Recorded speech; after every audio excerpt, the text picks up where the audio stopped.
सावन सोमवार व्रत कथा।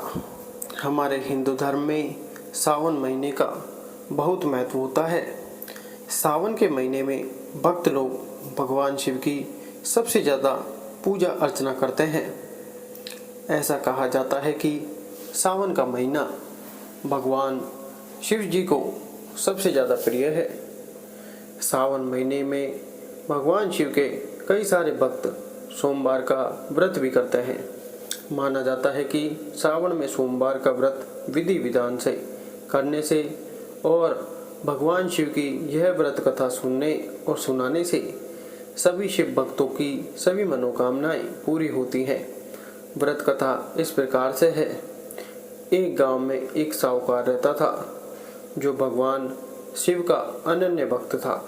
उसके पास धन दौलत किसी भी चीज़ की कमी नहीं थी, लेकिन उसके कोई संतान नहीं थी।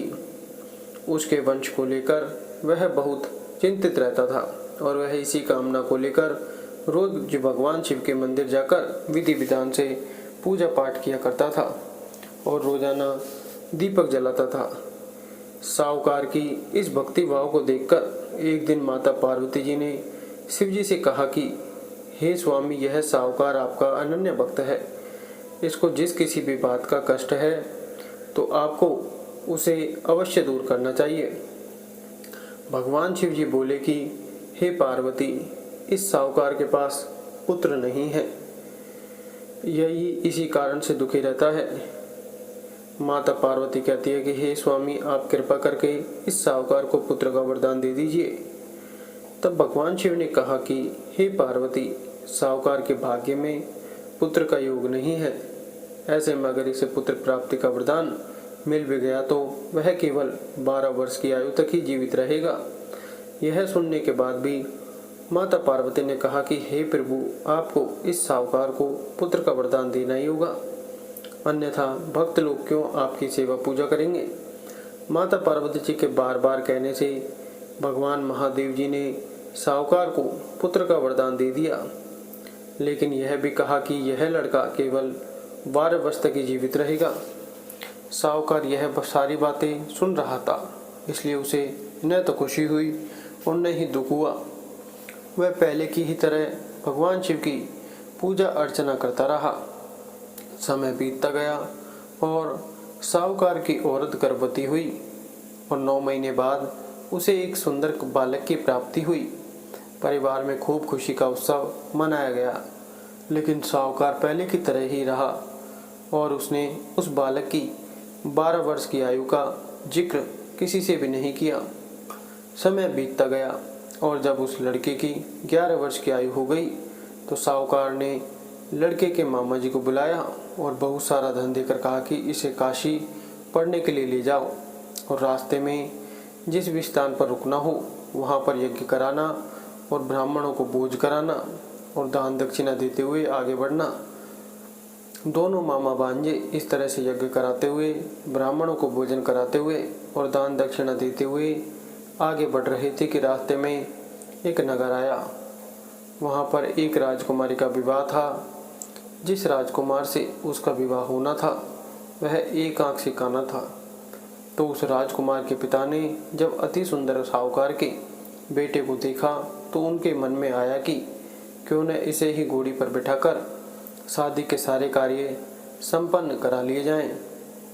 तो उसने साहूकार के लड़के के मामा से बात की और कहा कि इसके बदले में वह बहुत सारा धन देंगे। तो वह धन के लालच में राजी हो गया। इसके बाद साहूकार का बेटा विवाह की वेदी पर बैठा और जब विवाह कार्य संपन्न हुआ तो जाने से पहले उसने राजकुमारी की चुनरी के पल्ले पर लिखा कि तुम्हारा विवाह है तो मेरे साथ हुआ, लेकिन जिस राजकुमार के साथ तुम्हें भेजेंगे वह एक आंख से काना है। इसके बाद वह अपने मामा के साथ काशी के लिए चला गया।